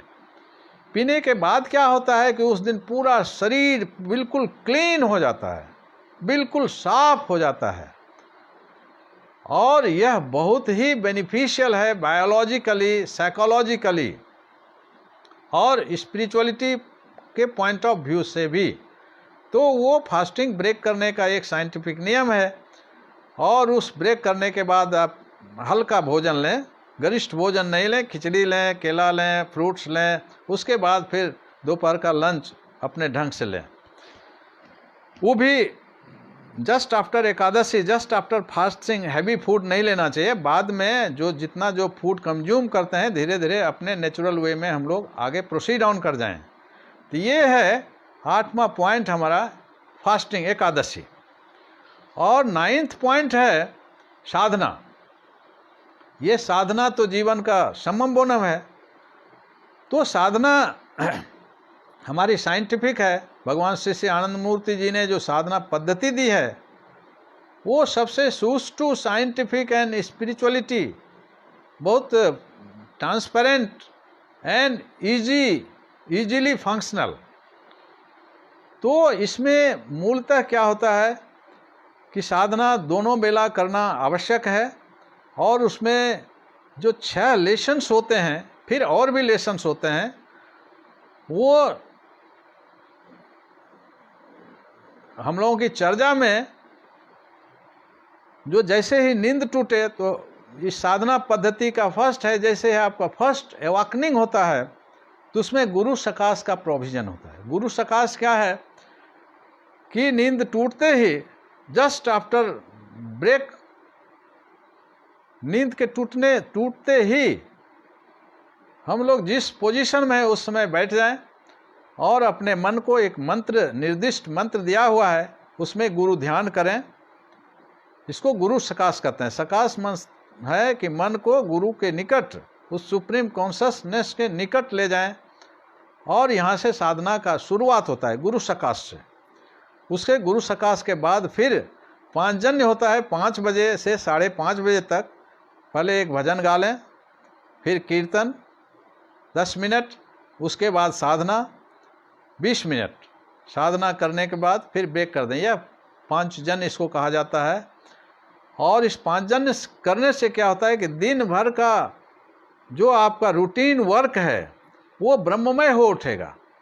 वो चारों तरफ इष्ट मंत्र और गुरु मंत्र के प्रभाव से, और यह जो बिगनिंग ऑफ द डे में हम स्पिरिचुअलाइज्ड हो जाते हैं। इसलिए सारे हमारे काम छोटे, यह जो लोकायत से लोकोत्तर में जाने की प्रक्रिया में सारे खंड वस्तुएं जो आते हैं वो ब्रह्म भाव में थिरकने लगती है। और हम चारों तरफ आँख खोल के भी जहाँ हम दृष्टिपात करते हैं, ब्रह्म स्वरूप का दर्शन होता है। उसके बाद फिर नाश्ता ले लें। नाश्ता के बाद जिसको जिस ड्यूटी पर जाना हो उसके पहले, आफ्टर बाथ, नहाने के बाद फिर अपना जिनको जितना लेसन्स मिला होता है साधना, ये जो साइंटिफिक सिस्टम ऑफ साधना, वो प्रैक्टिस कर लें, आसन कर लें, साधना कंप्लीट कर लें। उसके बाद फिर आप अपने अपने जॉब पर चले जाएं। तो यह फिर after return from the job, जो जहाँ जिस जॉब में है, इसमें जॉब ये हमारा सांसारिक जॉब है, इसमें ना इन्फीरियरिटी है ना ऑल आर इक्वल, क्योंकि हम लोग जानते हैं कि यह जो कर्म है, कर्म तो हमें करना ही है, और इस कर्म जो स्पिरिचुअल पॉइंट ऑफ व्यू से, चूँकि ब्रह्म के संरक्षण में, ब्रह्म के विटनेसशिप में हम काम कर रहे हैं, और हम ब्रह्ममय होने के लिए ही काम कर रहे हैं, इसलिए यहाँ इसमें कोई कॉम्प्लेक्स नहीं है। तो आफ्टर रिटर्न फिर आप अपनी साधना कर लें, और फिर जो आपका दायित्व है, पारिवारिक दायित्व, बच्चे हैं उनको पढ़ाएं, या जो जहाँ है वो करें, और साधना की जितने भी अंग हैं उसको कंप्लीट करें। तो इसके कुछ हैं, जम नियम का पालन है, और सारे पॉइंट्स हैं, यहाँ डिस्कशन करने में टाइम कंज्यूम ज़्यादा होगा, फिर दूसरे विचार विमर्श में हम लोग उसकी चर्चा करेंगे। तो फिर रात में साधना करके और खाने के बाद, बेड पर जाने के बाद, सोने के पहले फिर साधना करके हम लोग सो जाएं अपने बेड पर। यह हमारी दिन भर की चर्चा है। और जब हम जिस किसी जॉब में दिन भर जाएं, तो ईश्वर प्रणिधान जब हम साधना आंख बंद करके करते हैं, आंख खुले में अपने इष्ट मंत्र को अपने श्वास के सरगम पर एट्यून्ड करने का जो एक मैकेनिज्म, एक स्पिरिचुअल सिस्टम भगवान श्री आनंद मूर्ति जी ने इतना सुंदर दिया है, सूदिंग, रिदमिक, कि वे करने से रियलाइजेशन हस्तामलक हो जाता है। तो ये है नवा पॉइंट है साधना। उसके बाद 10वां पॉइंट है, ये इधर 8 हुआ फिजिको साइकिक, फिर साइकिक, उसके बाद ये साइको स्पिरिचुअल, उसके बाद जो पॉइंट है वो एब्स्ट्रैक्ट पॉइंट है, लेकिन समाज के लिए और अपने साधक जीवन में सम्यक संकल्प लेके, श्रद्धा, संकल्प और निष्ठा के साथ आगे बढ़ने में समाज सेवा करते हुए उसके कुछ पॉइंट्स आगे हैं। वो क्या है? इष्ट, आदर्श, सुप्रीम कमांड 3, ओथ 4, धर्मचक्र 5, CSD के 6, तो 10 6 16, ये 16 पॉइंट्स हैं। अब इष्ट क्या है? तो हम लोग जानते हैं इष्ट का मतलब होता है प्रिय, dear most and near most. तो इस मनुष्य जीवन में हम लोग जो जीव हैं, अनुजीवत, हम लोग अनुजीव हैं, यूनिट माइंड हैं, यूनिट मन प्राण का एक पैरलिज्म की अवधारणा के बाद ही हमारा जीवन का शुरुआत होता है, और जीवन शैली को हम लोग प्रैक्टिस करते हैं। तो जीव के लिए शिव ही सबसे प्रिय है। जीव मतलब यूनिट कॉन्शसनेस, यूनिट माइंड, और यूनिट माइंड के चक्रनाभि में यूनिट कॉन्शसनेस, और शिव है, शिव का मतलब सुप्रीम कॉन्शसनेस, परम ब्रह्म। तो वह हमारा उद्देश्य है। तो उस उद्देश्य को साधित करने वाले हैं हमारे गुरु। क्योंकि हम लोग फिलॉसफी के डीप में अभी जाने की ज़रूरत नहीं है, लेकिन फिर भी एज ए शॉर्ट सिनॉप्सिस हम लोग जानते हैं कि कबीर ने एक गाया है ना, कहाँ वहाँ से आइल हंसा, कहाँ वहाँ समाइल हो रामा, कौन गढ़ कैल परिवेश, कहाँ में लिपटाइल हो रामा, निर्गुण से आइल हंसा, सगुन समाइल हो रामा, काया गढ़ कैल परिवेश, माया में लिपटाइल हो रामा।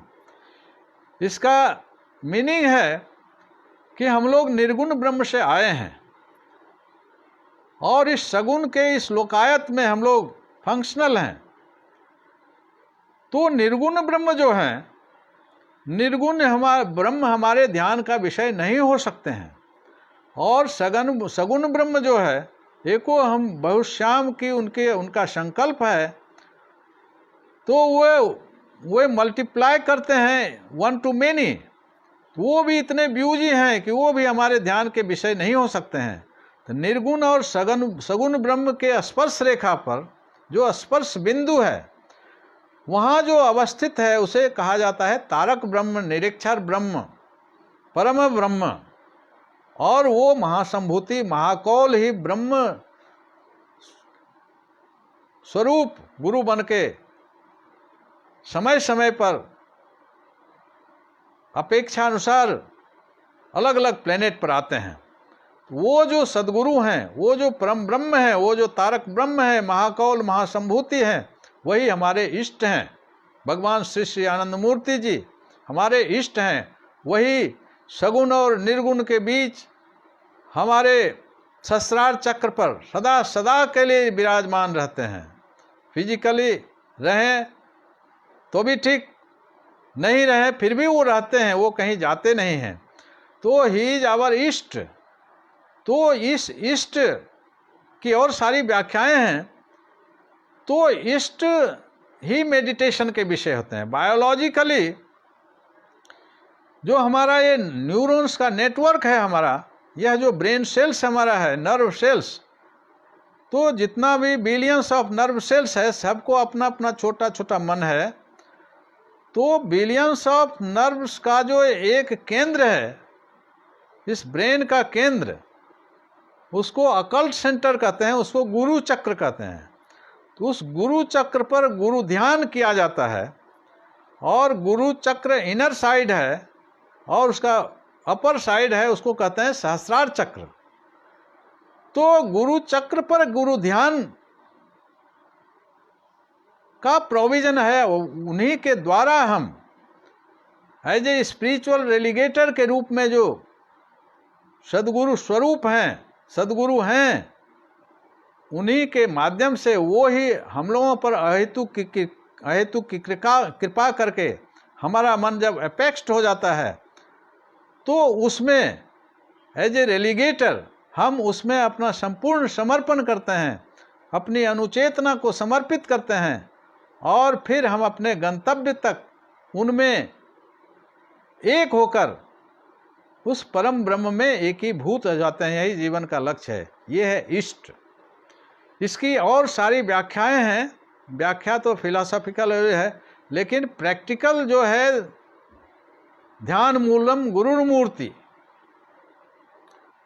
तो वो ध्यान हम इष्ट का करते हैं। तो नेक्स्ट पॉइंट इष्ट। उसके बाद आदर्श। आदर्श को अंग्रेजी में आइडियोलॉजी कहते हैं। आदर्श का एक और मीनिंग है जिसको आईना कहते हैं, मिरर। तो इष्ट को देखकर हमें हमारे मन में ये भाव जगता है कि हमको इष्ट के माफिक बनना है, उन्हीं के जैसा बनना है। और इष्ट को बनने की प्रक्रिया में उनसे मोहब्बत होती है। इष्ट से मिलता है हमको मोहब्बत, प्यार, वात्सल्य, स्नेह, और हम भक्ति के आगोश में चल चल करके उनमें निमग्न हो जाते हैं, अपने भाव भक्ति में। तो जैसे सूरज और सूरज की किरण है, उसी तरह इष्ट जो हैं, इष्ट की जो तमाम किरणों की जो एक असेंबली है, उसको हम कहते हैं आदर्श। तो जैसे हम नहाने के बाद आप शेविंग करते हैं तो आईना देखते हैं, दर्पण देखते हैं, और आपको पता चलता है कि हमारा कहाँ बाल छूटा या नहीं छूटा। आईना को देख के हमें पता चलता है। तो उसी प्रकार आदर्श का फॉलोएंस करने से हमें क्या कमी है, हमें क्या करना है, क्या छूटा है, क्या नहीं करना है, क्या कैसे सेवा करेंगे, इसको कहते हैं आदर्श। और आदर्श उस तत्व को कहते हैं जिसे देखकर मन में ये भाव जगता है कि हमें क्या करना है। इष्ट को देखकर भाव जगता है कि हमें इष्ट के माफिक बनना है, और आदर्श को देख के लगता है कि हमें क्या करना है। तो आदर्श से हमको कुवत मिलता है और हिम्मत मिलता है, और उसी कुवत और हिम्मत के साथ साधना, त्याग और सेवा के बल पर इस लोकायत की सेवा नारायण भाव से करते हुए आदर्श के परिपालन में हम साधक अपना दैनंदिन का काम करते हुए अपने परिवार, अपने बाल बच्चों, समूचे परिवार, अपने समाज, अपने राष्ट्र, अपने ग्लोब की सेवा यूनिवर्सल आउटलुक और रीजनल अप्रोच के द्वारा हम करते हैं। यूनिवर्सल आउटलुक और रीजनल अप्रोच का क्या माने हुआ कि जो जहाँ जिस पोजीशन में है, 24 घंटा में जितना घंटा सोते हैं उनका कॉमन रूटीन है, और जो शेष रेस्ट ऑफ द टाइम है साधना और दैनिक क्रिया करके, उसमें सब लोग कोई न कोई काम करते हैं, और उस काम करने में भी सभी कॉमन हैं। एक राष्ट्रपति भी, एक प्रधानमंत्री या कोई भी जो भी काम करे, उस सब कॉमन काम का जो फंक्शन है एक ही होता है। तो उस फंक्शनल वे में हम अपना काम करते हुए जगत की सेवा करते हैं, क्योंकि आनंद मार्ग का उद्देश्य है आत्मोक्षार्थम जगत हिताय च, और हित शब्द का अर्थ है ट्रिफेरियस वेलफेयर, कि शरीर, शारीरिक, मानसिक और आध्यात्मिक तीनों कल्याण के लिए, तीनों के कल्याण के लिए जो शब्द है उसको कहा जाता है हित। तो इस हित का जो एक मैग्निफाइड प्रोजेक्ट है, आदर्श का प्रोजेक्ट है, आदर्श एज ए मिशन, अपना पर्सनल काम करके, जो सन्यासी हैं वो तो उनका जीवन संपूर्णतः मिशन के लिए है, वो अपना जीवन दान कर देते हैं। लेकिन जो गृही हैं, गृही का जीवन थोड़ा कठिन होता है कि अपने एक छोटे से परिवार को भी देखना है और फिर संपूर्ण जगत को भी देखना है। यूनिवर्सल आउटलुक, रीजनल अप्रोच से अपना काम करते हुए हम साधना और सेवा और त्याग के माध्यम से आदर्श के आईने में जो जगत हिताय जो हम काम करते हैं उसे कहा जाता है आदर्श। तो इष्ट और आदर्श। उसके बाद है सुप्रीम कमांड, चरम निर्देश। भगवान श्री श्री आनंद मूर्ति जी ने संपूर्ण साधना पद्धति और इष्ट और आदर्श को भी एक सिनॉप्सिस वे में चरम निर्देश दिया है। जो दोनों समय नियमित रूप से साधना करते हैं, मृत्यु काल में परम पुरुष की भावना उनके मन में अवश्य जगेगी और निश्चित रूप से उनकी मुक्ति होगी ही। अतः प्रत्येक आनंद मार्ग के साधक को दोनों समय साधना करनी ही होगी। यही है परम पुरुष का निर्देश। और जम नियम के बिना साधना नहीं हो सकती, इसलिए जम नियम का पालन करना भी परम पुरुष का ही निर्देश है। और इस निर्देश की अवहेलना करने का अर्थ है कि करोड़ों करोड़ वर्ष तक पशु के जीवन में दग्ध होना, किसी को उस मनुष्य उस क्लेश में दग्ध होना नहीं पड़े और परम पुरुष की स्नेह छाया में सभी आके शाश्वती शांति लाभ करें। इसलिए सभी मनुष्यों को आनंद मार्ग के कल्याण पथ पर लाने की चेष्टा करना ही हर एक आनंद मार्गी का कर्तव्य है, और दूसरों को सतपथ का निर्देशन करना साधना का ही अंग है।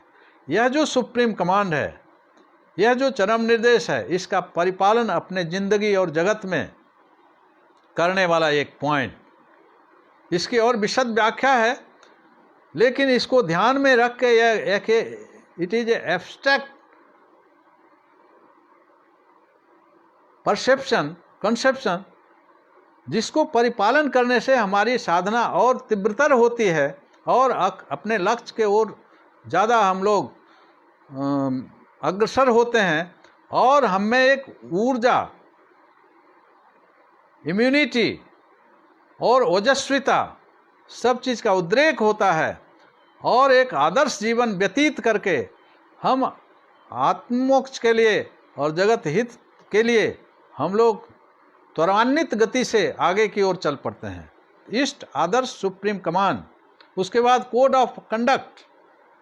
हर साधक को अपना अपना कोड ऑफ कंडक्ट होता है, उसका पालन अपने जीवन में करना। उसके बाद धर्मचक्र। धर्मचक्र है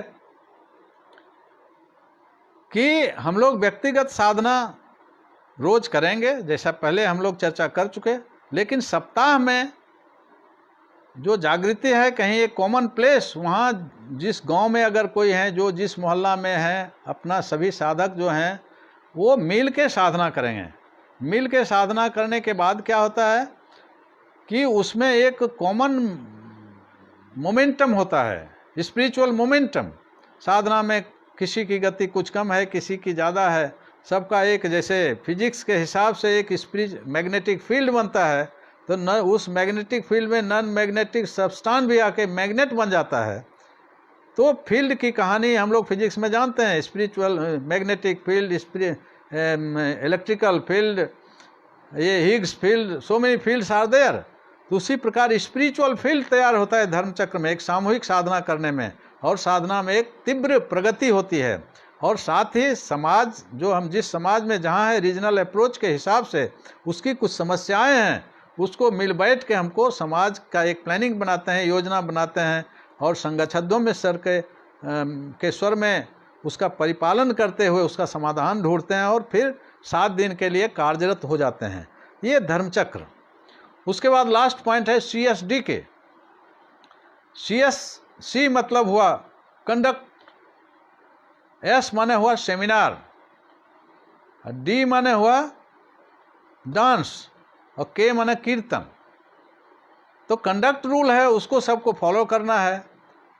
उसके बाद सेमिनार, ये कोई भी ये साल भर में 2, 3, 4 सेमिनार होते हैं from global to village level तक। जो जहाँ साधक एक सेमिनार करना मैंडेटरी है, तो उस सेमिनार में क्या होता है कि हम लोग अपनी साधना तो करते ही हैं, लेकिन हमारे ही जो भाई बंधु हैं, जो जहाँ जिस समाज में है, जिस विसिनिटी में है, ऑफिस में है, जिस जॉब में है, जो नहीं जानते हैं यह स्पिरिचुअल साधना की पद्धति, जो साइंटिफिक स्पिरिचुअली टेम्पर्ड और साइंटिफिकली टेम्पर्ड साधना पद्धति है, जो डॉगमा विहीन है, जो अंधविश्वास विहीन है, जो भोगवाद से बहुत दूर दूर है, तो ऐसी साधना पद्धति के बारे में क्या है नहीं है साइंटिफिक एक्सप्लेनेशन के लिए एक सेमिनार का आयोजन होता है। उसमें हम लोग सीखेंगे कि हाउ टू विप्रोचित सेवा हम लोग कैसे करेंगे।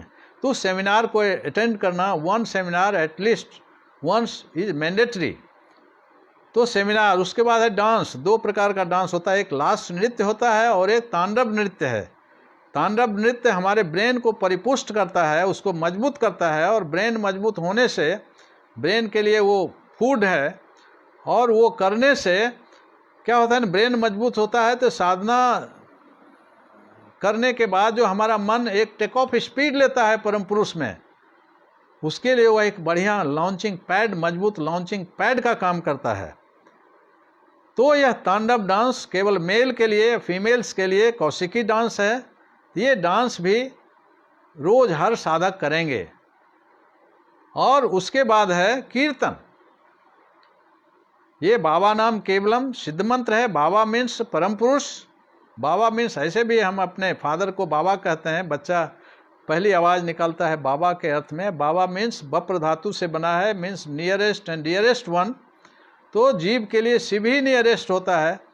तो यह बाबा शब्द को, बाबा नाम केवलम को भगवान श्री आनंद मूर्ति जी ने इसको एम्पावर्ड किया है। ये अष्टाक्षरी महामंत्र है, इन्होंने सिद्ध किया है। और इसके कीर्तन करने से क्या होता है, स्पिरिचुअल फील्ड बनता है।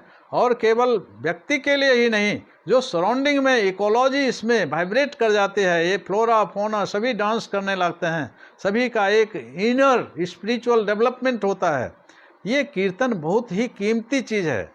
और कभी कभी तो कीर्तन करते करते आप उस एपेक्स स्थिति में हम लोग चले जाते हैं। यह कीर्तन का जो अवदान उन्होंने इस मानवता को दिया है, इसका मूल्य मानवता आगे की ओर देखेगी। यह कीर्तन CSD के। तो इस प्रकार ये जो 16 पॉइंट्स हैं, ये आनंद मार्ग का लाइफ स्टाइल है। यह एक जीवन जीने की पद्धति है, वे ऑफ लाइफ है। और it is very much easy. इसके लिए जो पीछे के इतिहास में कुछ ऐसी घटनाएं हुई कि ठीक से स्पिरिचुअल कंसेप्शन नहीं हुआ और ब्रह्म सत्यम जगन मिथ्या के हिसाब से लोग स्केपिस्ट हो गए, पलायनवाद करके समाज छोड़ के, समाज कमज़ोर हो गया। हिमालय की गुफा में, कंदरा में ये आध्यात्म को एक आइसोलेटेड प्रोसेस के रूप में लोगों ने अडॉप्ट किया। उसी का नतीजा हुआ कि जो कोई भी देश इस रिलीजियोसिटी, ये जो तथाकथित धर्म है, यह जो मजहब है, यह जो पंथ है, जो काममय कोष में डिमांडिंग कोष है, ठीक है, ज़रूरत हमको मेंटेनेंस के लिए है, इस एग्जिस्टेंस के लिए, लेकिन इसी पर नहीं रह जाएं। हमारे मन के जो 5 कोष हैं, काममय, मनोमय, अतिमानस, विज्ञानमय और हिरण्यमय कोष के पार जो निष्कल ब्रह्म है, उसमें इस छोटे से जीवन में हम उपनीत हो जाएं, तो इस साधना के सोपान के प्रथम डंटा पर ही हमारा जीवन नहीं गुजर जाए। और इसी पर यह जो मानवता को दिग्भ्रमित करके ये जो 7 अरब के पॉपुलेशन की यह जो धरती है वो उचित साधना पद्धति नहीं कर पा रही है। इसलिए भगवान श्री श्री आनंद मूर्ति जी का यह अवदान है, बहुत ही सरल वे ऑफ लाइफ है। It is called a cult. एक बार भगवान श्री श्री आनंद मूर्ति जी से एक प्रश्न उनके सामने आया था कि यह जो 2 शब्द प्रचलित है ना इस दुनिया में, आस्था और विश्वास, यह आध्यात्म का शब्द नहीं है, ये रिलीजियन का शब्द है। ये आस्था और विश्वास ये भेग टर्म है, it is not a scientifically defined term. और इसका अर्थ भी है कुछ तो वो प्राणायाम रिलेटेड है, वो साधना रिलेटेड है, लेकिन आस्था और विश्वास पर जो एक्सप्लॉयटेशन होता है, physical exploitation, mental exploitation, spiritual exploitation, जिसका अंबार लगा हुआ है, सब लोग जानते हैं, यहाँ उसके डिटेल्स में जाने की ज़रूरत नहीं है। तो इस प्रकार का लाइफ स्टाइल जो इजीली डुएबल है, करणीय है, हम लोग करके अपने जीवन को सार्थक बनावें, तो यह है आनंद मार्ग की दिनचर्या, आनंद मार्ग का लाइफ स्टाइल, आनंद मार्ग की जीवन पद्धति। और यह भगवान श्री श्री आनंद मूर्ति जी ने इस साइंटिफिकली टेम्पर्ड युग में एक जब संपूर्ण विश्व महाविश्व के निर्माण का उनकी योजना है, एक मिशन है, उसके तहत आने वाले दिन में संपूर्ण धरती का एक विश्व बंधुत्व कायम हो जाएगा और संपूर्ण नैतिकवादी, संपूर्ण आध्यात्मिक एक दूसरे से गले लग के अपने अपने जीवन को धन्य बनाएंगे। और हर मनुष्य छोटा हो या बड़ा जो जहाँ है वो आनंद मार्ग की सरल पद्धति, इस लाइफ स्टाइल को जीकर परम पुरुष में उपनीत वेरी वेरी इजीली हो सकते हैं। यह अवदान भगवान आनंद मूर्ति जी का है। इसलिए शुरू में चर्चा हम लोग किए थे कि न्यूटन्स लॉ पढ़ने के साथ हम न्यूटन को भूल ही नहीं सकते। आइंस्टीन को E=mc² जब हम जानते हैं कि आइंस्टीन को हम नहीं भूल सकते। उसी तरह आनंद मार्ग एक फिलॉसफी और कल्ट के रूप में भगवान श्री श्री आनंद मूर्ति जी ने जो दिया, और खुद गुरु बन के, वो पायोनियर बन के, वो चैंपियन बन के, वो genius in all the dimension of स्वयं एंड समाज। इसलिए उन्होंने माइक्रोबाइटम का एक नया साइंस दिया, 5018 प्रभात संगीत दिया, उन्होंने न्यू ह्यूमनिज्म नव्य मानवता का एक उत्तुंग दर्शन दिया।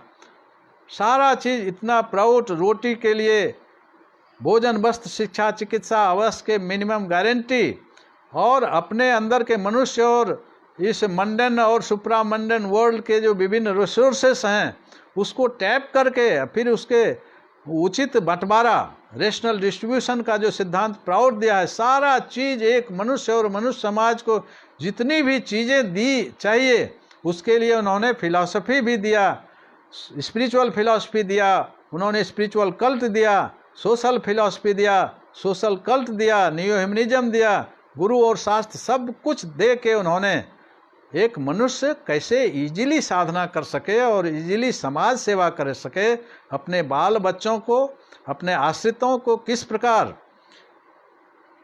संपूर्ण दैनंदिन ये जो चर्चा है, ये लाइफ रूटीन, लाइफ स्टाइल है, इसको आराम से करते हुए अपने मन को रोज रोज उस अनुभूति के समुद्र में रोज रोज जाके हम रोज रोज परम पुरुष के निकटतम होते हुए एक दिन परम पुरुष ही बन जाएंगे।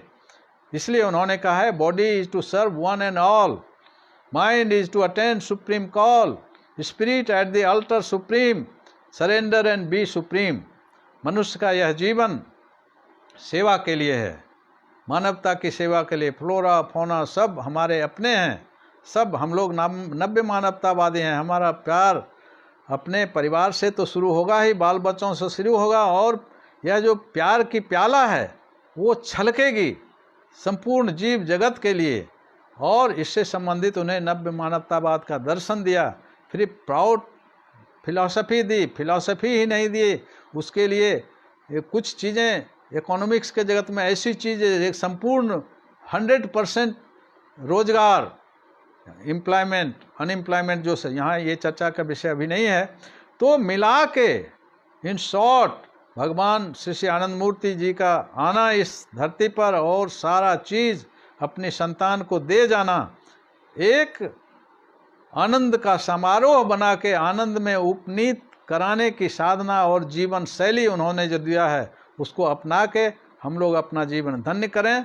और इसी के लिए हम लोगों का आना इस धरती पर हुआ है, और इसको करके ही हम अपने जीवन को सार्थक बनाएंगे और सब मनुष्य के जीवन में वह स्वर्णिम बिहान आएगा कि वो परम पुरुष के साथ मिलकर एक हो जाएंगे। इसी के साथ सबों को प्रणाम करते हुए, परमपिता बाबा को पुनः प्रणाम करते हुए इस विमर्श को मैं विराम देता हूँ।